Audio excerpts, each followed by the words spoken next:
Audit Committee. Please note the meeting is being broadcast and recorded. For clarity, voting is only permitted by members who are present in the room. Any member joining the meeting remotely is able to participate in the debate but not able to vote. Other than that, the usual rules apply. I don't think we actually have any members remotely anyway, so. We do not. Okay, are there any apologies? I have apologies from Councillor Hayden. Okay, thank you very much, Hannah. I can see the members of the committee who are in attendance and their names will be recorded in the minutes. Please can the clerk confirm if any members are joining remotely? Oh, there aren't any remotely. I'll skip that bit because there aren't any joining remotely. So, the full text for declarations of interest is set out in the agenda. If any member has a disclosable pecuniary interest or an affected interest to declare, please indicate and I will come to you in turn.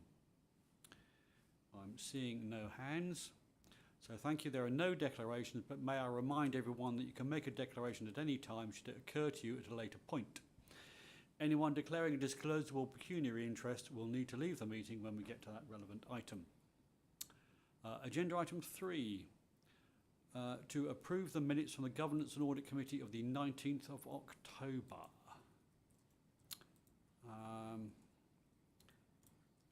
Let's find it. Hold on a second.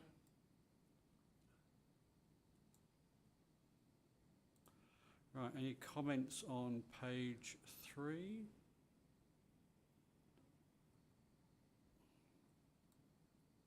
Or page 4? Or page 5? Okay, thank you very much. I'll take those as read and approved. Back to this one.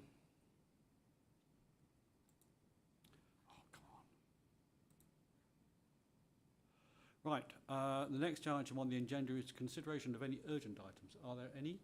No, none notified, Chair. Okay, thank you. Agenda item 5, to receive the external audit progress update. I guess I says Stuart to present. Well, I know Andrew is here as well, so. Yeah.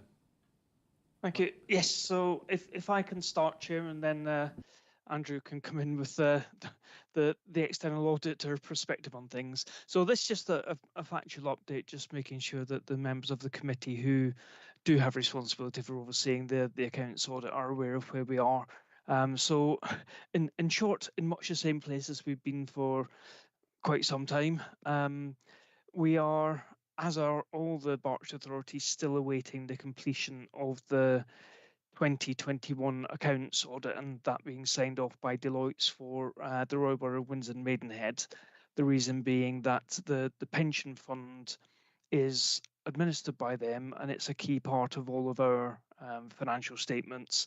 And until the Windsor and Maidenhead audit is completed and Ernst & Young, our auditors, can have confidence that there's nothing left potentially outstanding that may have an impact on our accounts, then we are still in the position we're waiting for that. My understanding of where Windsor and Maidenhead are, but Andrew may have more up-to-date information from discussions with their auditors, is that it is objections against the accounts which are holding things up. My understanding is that there's nothing particularly related to the pension fund within those objections. However, we still have the situation where technically, until their accounts are signed off, ours are unable to be, because we have the need to place reliance on it. So the knock-on consequence of that is that work is much behind where we would hope it to be around the Bracknell Forest audit for 21-22 as well. So some of that work has been done, but it is not yet completed, and we are in the position where we may unfortunately be preparing the 2022-23 accounts in a couple of months' time before we have confirmation that there are no significant matters outstanding potentially for the Bracknell Forest accounts. We certainly won't have the pension fund information, anything like by then, but it may still be that there are still some outstanding issues around Ernst & Young's audit of our accounts at that point, which is unfortunate and unhelpful. Just to put it in context, I was reading an article today which indicated that only 12% of local authorities have had their 21-22 accounts signed off. So we, as a sector, it used to be a situation where it was typically in the 90s, 95% plus, not that long ago. But for various reasons, then the internal audit market for local government is broadly felt to be broken, and there have been new arrangements put in place by the PSAA to take effect from the 23-24 audit year, which has a significant increase in the cost of the audit, but probably does mean it's more sustainable for the firms who have to undertake it, resource it, etc. So that's where we are, Chairman. Not the most positive update, I'm afraid, but it's the reality of where we are. Thank you, Stuart. Andrew, do you have anything to add? I'll add a couple of things for you, Chairman. Stuart's done a very thorough and accurate update in terms of where we are, factually correct in terms of what's captured in the report, and members will have already read. Just in terms of to build on the point around the assurance letter from Deloitte, the latest update is we were informed we would have that before Christmas. I was notified on the 20th of December that we wouldn't get it before Christmas, and that was due to, as Stuart has said, further delays in the Windsor and Maidenhead audit. We are in the process of trying to get a further update out of them, and trying to schedule a call to understand the circumstances and what the ongoing timetable might be for the completion of 2021. They have already indicated that they will not complete 21-22 before the summer. Before this summer, and then potentially, I guess, in the same way that our 2021 has a knock-on an impact on 21-22, it may well be the same for them. We continue to consider alternatives in terms of other ways of getting around this, but in short, on the basis of what we've had communicated to us so far, and the situation we find ourselves in, we've not yet been able to identify any other alternatives. So, as Stuart said, not the update that we would want to have given you at this time. As Stuart referred to, the impact on 21-22 means we have had to relook at when we can do that work, and we're in the moment of doing that in a way that has a minimum disruption to obviously the finance team, bearing in mind the other commitments they have during the year, and that's an ongoing discussion. Question, Dot. Yes.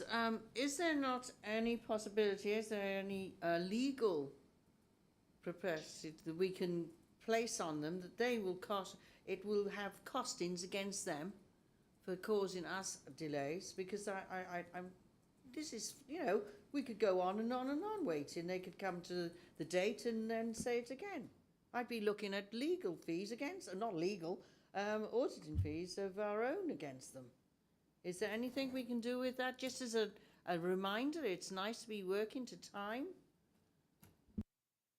Well, the statutory deadline has long since passed, unfortunately, Councillor Hayes.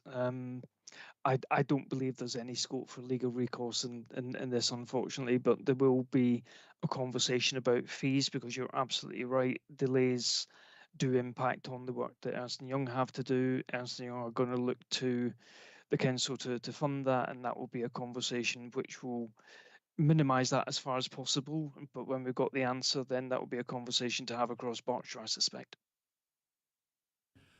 It's also worth mentioning, I remember going to a governance audit conference, and they gave us the completions by the end of November over the various years, and it was getting worse and worse. But I have to say, even 2 years ago, it was about 48%, and now it's down to 12%, which is ridiculous. So, okay. Next is Ian. Thank you, Chairman. To save a little bit of time, if I could ask the clerk to cut and paste the comments that I've made for the last 2 years about this matter, that might help. On a slightly different but related tack, I've been given to understand that the completion of the RMB audit may depend on factors and situations which have got no relevance at all to the pension fund matter. Am I correct in believing that until those issues have been resolved, even if the pension fund matters were in order, we still can't have a certification from their auditors that that aspect of their accounts is all right? So that's my first point.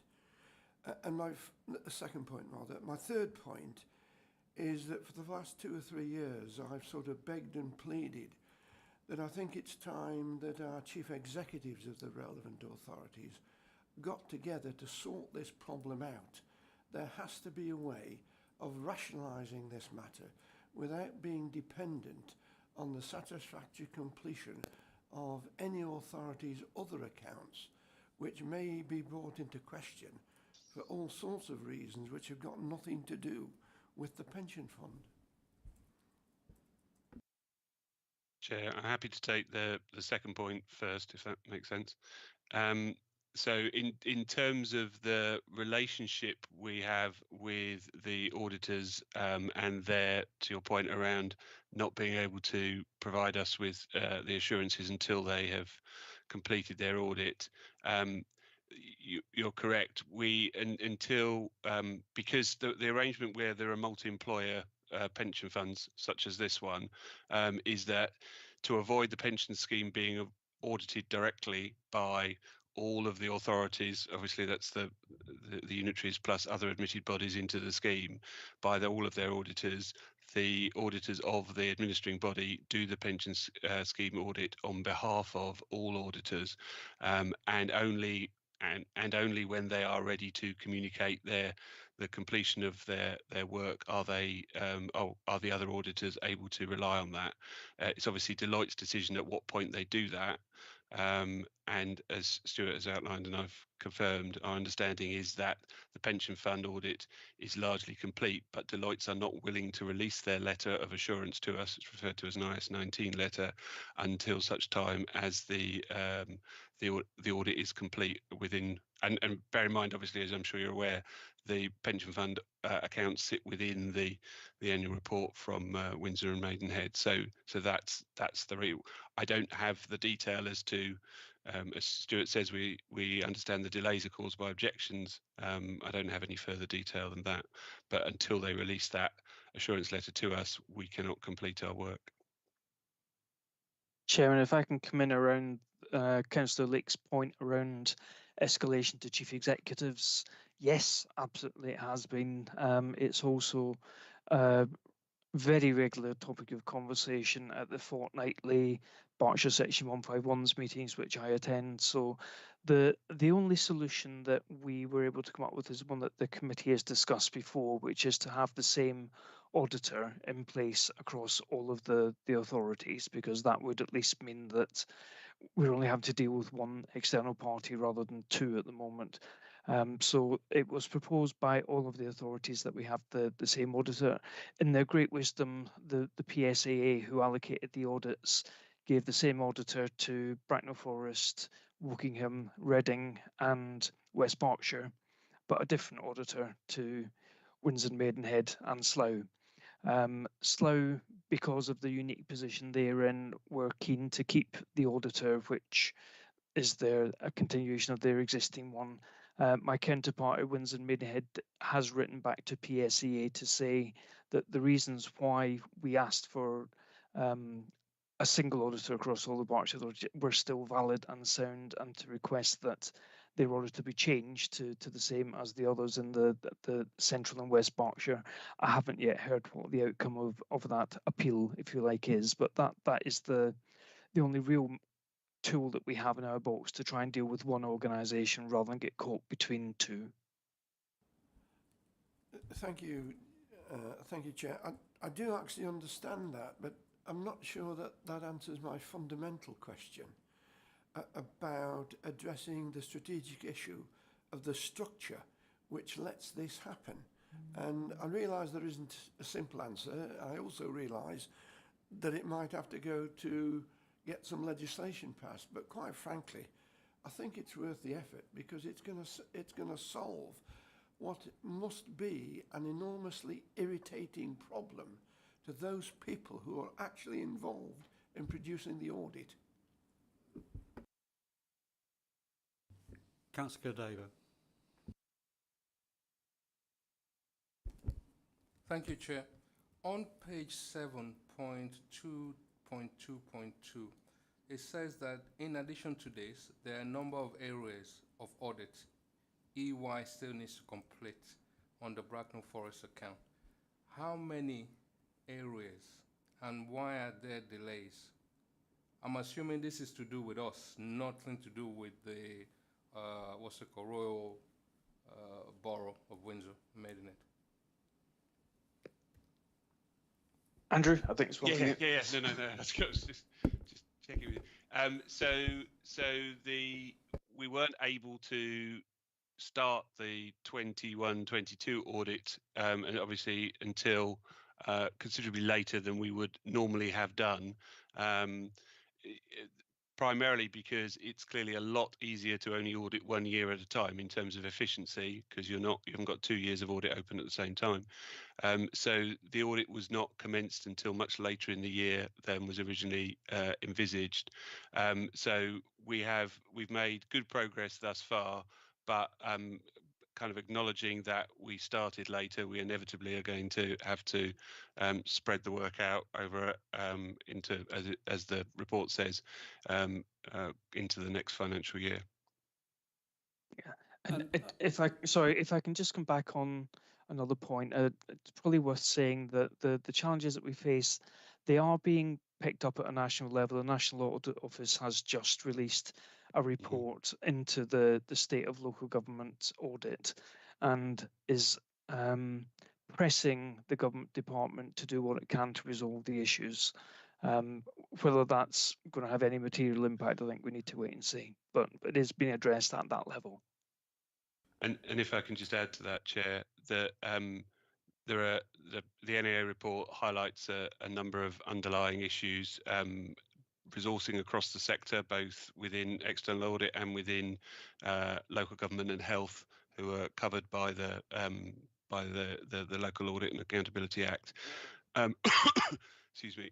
And obviously also the increasing complexity of financial reporting and therefore regulation around external audits of those financial accounts. And I think the other thing that we are noting is, to your point around the increasing delays, and this obviously is also potentially underpinning the reason for Deloitte's delaying their opinions, is the position that all external auditors find themselves in, that until we're in a position to give the assurance that those charged with governance and other stakeholders would expect, we would not be signing audit opinions that we were not ready to do so. Sorry, you go on. Yeah, just thanks for the answer. There is one bit missing, which is the percentage. I'm trying to gauge roughly how much work is required to complete that, or what is left to do. Councillor, I don't have that information in front of me. I'm happy to get the detail for you and circulate it after the meeting. Yeah, that would be very helpful. And just following up from that, is there a cost implication? So I'm assuming we haven't done the 2021, and then we haven't done the 2021-22, and it's just going to have a knock-on effect pretty much for the next one. Is there a cost implication, and who carries or who bears that cost? We do. So I think, as Stuart outlined, where delays are caused in the completion of the audit, or where there is additional work required as a result of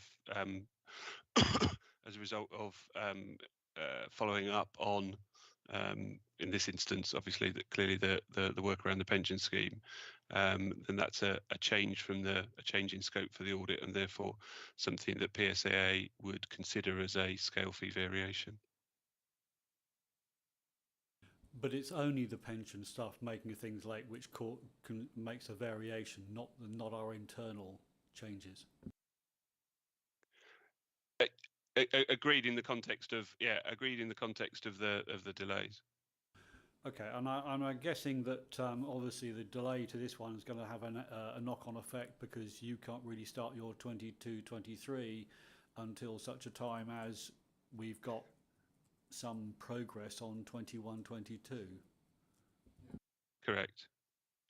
And I guess also, does that have any effect on the fact, I mean, you're going to be doing 22-23, and I think that's the last one because I think KPMG are doing the one after that, so they'll be doing 23-24, but you have to hang on until 22-23 is finished while KPMG are presumably playing with 23-24.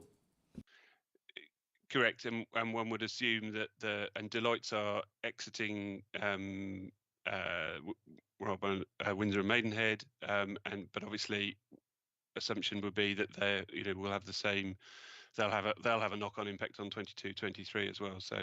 So clearly up to KPMG in terms of how they manage the timing of 23-24, but they won't be able to review and I'm sure everyone's aware of this, but incoming auditors would, as a matter of professional practice, review the files of the outgoing auditor. Clearly, we won't be in a position for them to review our files until we've completed our audit.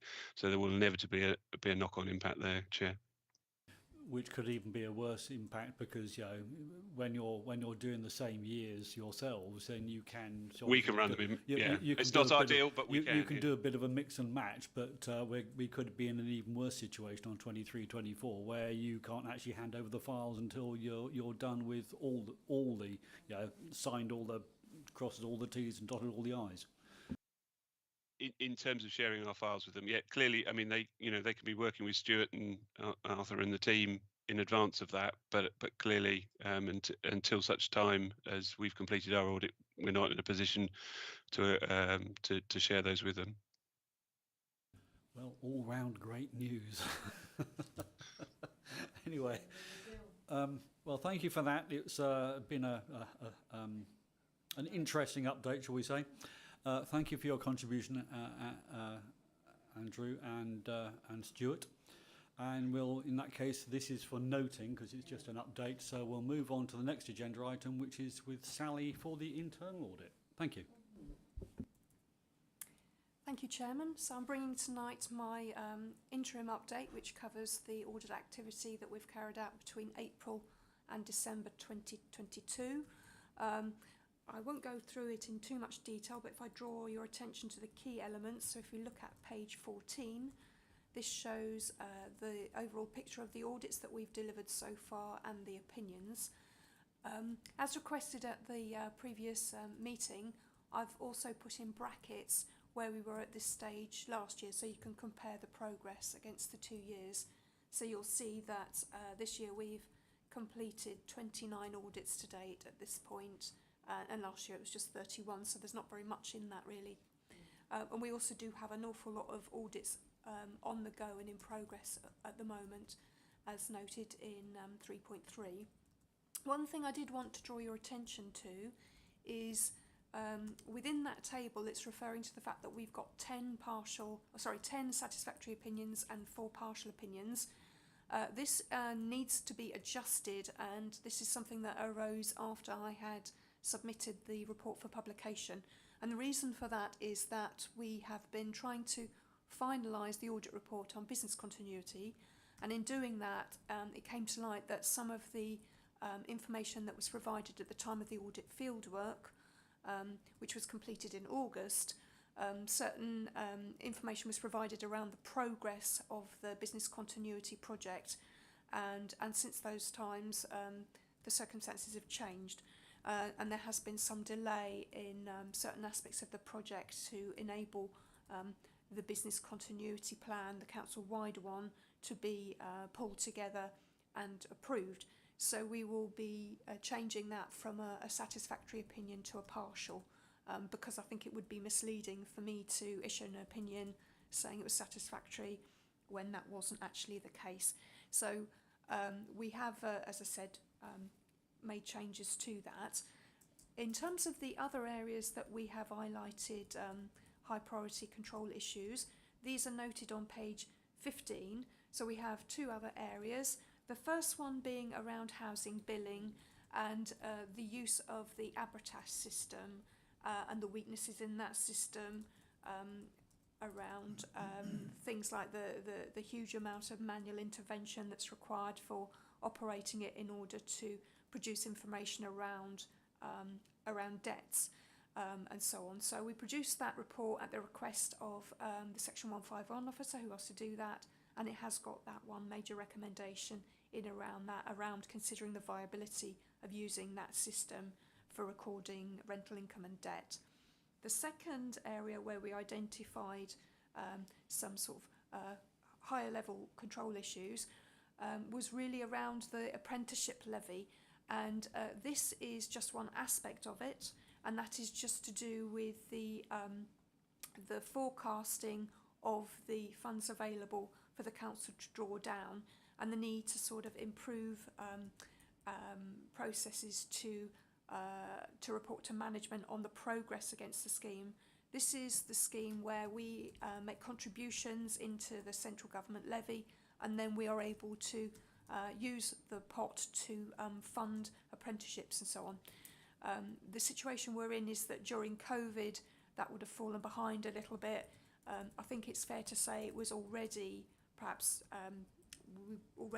had some areas of spend that we were not able to recover, that we were losing, and this is the case still with this one. So it's just something that we were recommending, that it needed perhaps higher level oversight at CMT to them to actually get a clearer view on a regular basis about how that was progressing in terms of drawing down those funds for the apprenticeships. One thing I would say is that I think a lot of work is being done at the moment to try and address this, but it's a sort of situation where it will take some time to filter through because these things can't change overnight, because the apprenticeships, the payments for those arise over a period of time. So certainly on the internal audit side, we have just taken on 2 internal audit apprentices, and their apprenticeships are for a period of around 20 months. So the use of those monies is over quite a protracted time, even for a single apprentice. So anyway, so that's that position for that. We also had one school where we had some major weaknesses around the purchasing procedures as well. So I wasn't going to make any further sort of comment on the audits themselves. There's just a couple of things I was going to raise. Firstly, just to draw your attention to our resourcing position. So as you know, we have been experiencing difficulty in resourcing, and we did have an auditor retire probably sooner than we were expecting, actually, at the beginning of January, which has put us under some pressure at the moment. And we have taken on 2 apprentices, which was advised when we had our external assessment carried out by SIPFA. They recommended that we go down that route because of the difficulty in recruiting auditors at the moment, and senior auditors in particular. They suggested that we go away and actually look at taking on apprenticeships and develop them in-house, and that's what we are doing. So they joined us on the 28th of November, and they're doing very well at the moment, and a real asset actually to the team. I think it's fair to say they're very, very good and fitting in very, very well. So that's a very positive outcome for us. And then the other thing I wanted to draw your attention to is the progress we're making on the recommendation tracker, which we are developing with one of the IT officers. So he has helped us develop a tracker, and we are populating that at the moment, and then we will start to populate the actions so far on audits that have been carried out since 1920. We didn't feel able to go, 2019-20. Every time I go, people think I go, it's from 2019-20, not 1920. We always think in those terms. So the audits that we have carried out since 2019-20 will be reflected in the tracker, and so we will be able to report in the future, hopefully very soon, on the progress against the recommendations in the audits we have issued since then. I don't think there was anything else I was going to raise on this report, but I'm very happy to take any questions anyone has. Michael Brossard. Thank you. Thank you, Sally, for that. I was going to ask the question about apprentices, but you've covered that in some detail because it was actually something that we discussed on a previous occasion, I think the last time that we met. You mentioned about the person who's taken early retirement. If that's, it's not health reason, but obviously there was someone, a senior person, who has left earlier than expected. What is the pool like in terms of agency auditors? Is that something that one can capture, or does it come with challenges? We do have one agency worker with us at the moment who's very, very good, and he's been with us now since, I don't know, but probably nearly 10 months, I think, because we were already down one auditor anyway, one senior auditor. We're now down 2 senior auditors, so we do have one agency worker with us. Yeah, we haven't had too much problem in the past taking on agency workers. There's quite a lot in the market, but it's recruiting to the permanent posts that are the difficulty. I think to a certain extent that comes down to salary levels. Supplementary then, if I can, Sally. I mean, say, looking at that, I mean, say, you've got an agency person. Can we actually transfer them to become a full-time auditor within Bracknell Forest Council, or is it, do they prefer to have that flexibility of not actually being tied to maybe a permanent position? I think it's really down to financial reasons, because they actually earn more money as an agency person than they would. I think that's what it is. But when we talk about the person that retired, he didn't take early retirement. The situation we were in was that we recruited him, and he was already virtually at state retirement age when he actually joined us. But I think the difficulty we have these days is that you can't actually ask people about their age when you're recruiting, because that's discrimination. And so when we joined and we realised that he was in that age bracket, we realised that perhaps he wouldn't want to stay with us for too long. So it's not that he took early retirement, he just decided, you know, he could afford to stop working, and that's the course of action he's taken. Yeah, entirely. Yeah, entirely. Okay, any further questions? Michael Badebo. Thank you. On page 18, grant certifications, there's like a green line crossed out, and the reason for that is that management advised that no audit assurance required on this. Are you able to see that? Yeah. On page 18? Yeah, I was just wondering, first of all, who added the audit or actioned or requested the audit? And at what point, I mean, can management actually just say none of this are required? Well, they can do that if it's not if there isn't an actual requirement under the condition of the grant to have internal audit work carried out. They can make that decision if they feel that they don't need the assurance.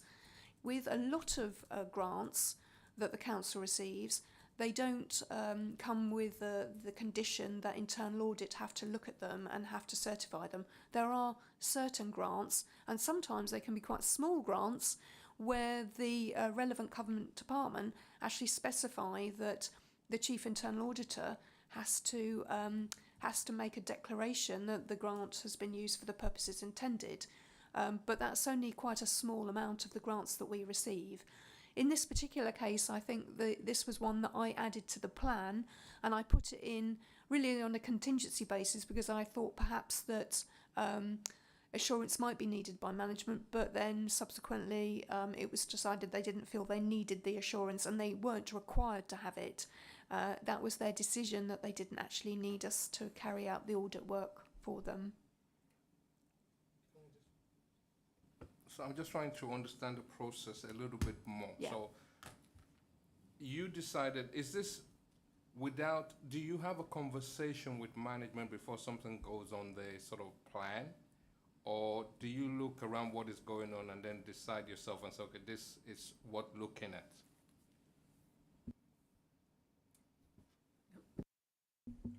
Yes, we do have detailed discussions when we're developing the plan. And so the plan is based on discussions with senior managers and at senior management teams. So at the moment I'm going around to the various management teams in, say for example, people. I'm meeting with all of them to talk about what potential audit areas they might like assurance on next year. Once it's gone to the management teams, it then goes to the DMTs, and then it goes on to CMT before it comes here. So it has gone through quite a lot of scrutiny. With this particular one, this was really connected with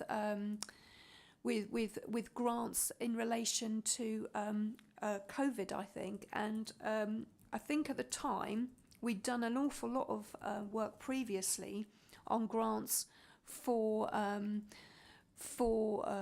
management where they felt they needed the assurance, and I think they probably reached the stage where they didn't feel that they needed any further work to be done. Okay. Thank you. Any further questions? In which case, I'll just say that this report was to be upnoted, so we shall move on. Thank you very much, Sally, for that. We shall move on to the next agenda item, which is Treasury Management, which I think is Calvin. Or It that is, Stuart? thank you, Chair. Okay. I'm going to do it, if that's okay with Stuart. I'm sure Stuart won't mind. Okay, yeah. Oh, there's me in the corner. Right. Sorry. So I'm remotely joining you this evening. So this is the annual report that Governor Ovens receives, setting out the Treasury Management Report for 2023-24, and asks for it to be recommended and approved by Council. And also it gives a sort of a mid-year review on 2022-23.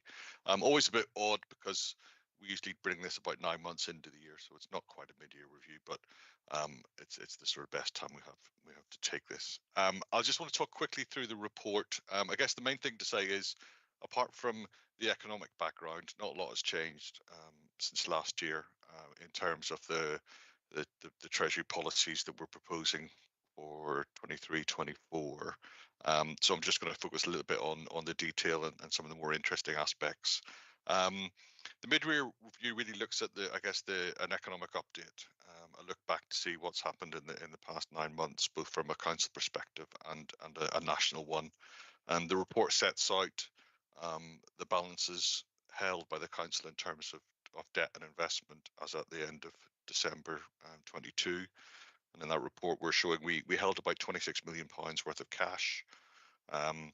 Our debt levels haven't changed since 2018, so that debt outstanding is still 80 million and is all with the Public Works Loans Board. But our average balance to December was about 38 million, so we've had significant surplus cash in the year to date, but obviously earning much lower rates of interest as interest rates have risen from the start of the year. But in terms of our budget position, in terms of the estimates we made for what our investment income would be, we're significantly up on budget, and that's primarily as a result of higher cash balances, but also I, like many other commentators, economic commentators, didn't quite foresee the rise in interest rates that we have seen these last 9 months. From a national perspective, I think paragraphs 5.2 to 5.6 set out succinctly what's gone on in the past 9 months. It's been a very interesting time. We are now at historically high levels of inflation and interest rates. Current interest base rate is 3.5%. Due to Christmas, we actually get the next Monetary Policy Committee on the 2nd of February, so we don't have a decision in January. The expectation there is that rates will continue to rise and we'll see rates move to 4%. This will be the highest base rate we'll have seen since 2002, so we're heading for a 20-year high. But the report also sets out that there's been no changes in policy in the year, and all our potential indicators are in line with what we set when we brought this report last year. And then very quickly, the second part of the report is the Treasury Management Strategy Statement for 2023-24. This summarises the capital plans for the council. They're obviously detailed in much more at a higher level in the capital programme report that will be coming to the executive, and also set aside the net financing need as a result of that capital programme. It gives a forward look as best as we can. We believe interest rates will rise further, and based on the information that we get from our treasury management advisors and the work that I do around my crystal ball, I guess we believe rates will continue to rise, and MPC has suggested that will be the case, topping out probably around 5%. But certainly the market and sort of swap rates believe that we will then see a steep fall in rates in the second half of 2024. So certainly for 2023, we see rates staying up at around that 5% level. The MPC have predicted quite a prolonged UK recession, with inflation being relatively difficult to curtail, and as such, rates we expect will be held at that high level of about 4.5–5% for the next 12 months. In terms of the overall investment strategy, we're not making any changes to that. We are very much still about security and liquidity. So again, I expect most of our cash will be held in our AAA rated money market funds. We have taken one or two bits of short-term mature loans. They primarily came about when liquidity got a bit sticky around the time that we had a change in government during the autumn of last year. So again, rates spiked up a bit, and we took a bit of that money to help with our budget. But liquidity has returned to the market. Things have calmed down a bit, and there really isn't many opportunities in the longer term maturities. So we'll probably stick with our money market funds. I guess the final point I would just want to make is that the council will at some point have to borrow. We've been talking about this for quite some time, that we are investing significantly through our capital programme each year, but a number of circumstances have arrived that have allowed us to use our internal funds. So we've been able to avoid external borrowing. I said we have a high level of balances, but as Stuart will have reminded all members, we have a strategy for use of those balances to guide us through the next couple of years. COVID support is unwinding. We're working with the government at the minute to sort of pay back the unspent monies of COVID that we received. And obviously Vodafone and business rates has been resolved. But we'll take a decision on where we go with our borrowing when the time arrives. And obviously we'll report any borrowing, any changes in policy back to both governance and audit and executive. And that's a brief summary. I've talked far too long, Chair, but I'm willing to take any questions. Well, I think the good news is that the loans, the 80 grand or 80 million in loans that we've already got are at a rate which is significantly lower than the current interest rate. So that I think really helps us. Indeed, yes, we would snap our hands off if they could borrow at that rate at the minute. So yeah, we took good decisions. But I don't think, I can't remember the capital budget off the top of my head. Stuart might remember, but I didn't think there was anything which was going to force us to take a loan in the next year or so. Is that true? Stuart, if I answer, there shouldn't be. In terms of the capital investment plans we've set out for 2023-24, there shouldn't be. But what we are seeing is a reduction in our cash held at hand as a result of things like use of balances, the Vodafone issues and things like that. So we're in a position where we're massively under borrowed. So you know we've had sort of 5 years of a capital program where we should have been borrowing, but we've had the internal resource that has allowed us not to do that. So eventually, at some point, we will need to borrow. But I'm hoping that the 23-24 will be another year that I can avoid going to the PWLB. Right, because I actually see that one of these, one of the PWLB loans actually matures in 24, so that's quite soon, isn't it? So, yeah, yeah, okay. So I think actually the interest, the position on the loans is really good compared to where we could be. But I guess the fact that we actually make get interest on our reserves, the fact that they're reducing means we're not going to get quite as much interest. So, any questions for Calvin?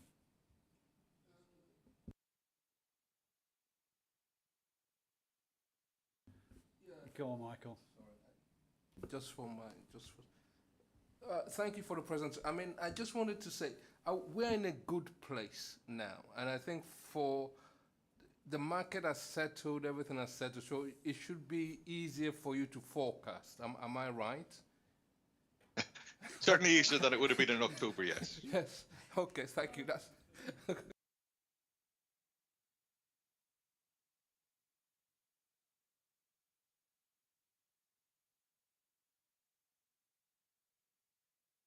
go back to the agenda. Hold on. Okay, so there are recommendations on, and in fact, I'd like to move the recommendations at item 2 on page 31. Do I have a seconder? I'm happy to second, Chairman. Is there any debate? In that case, all those in favour? Thank you very much. That's carried. Thank you, Calvin, for your contribution. Thank you, Chair.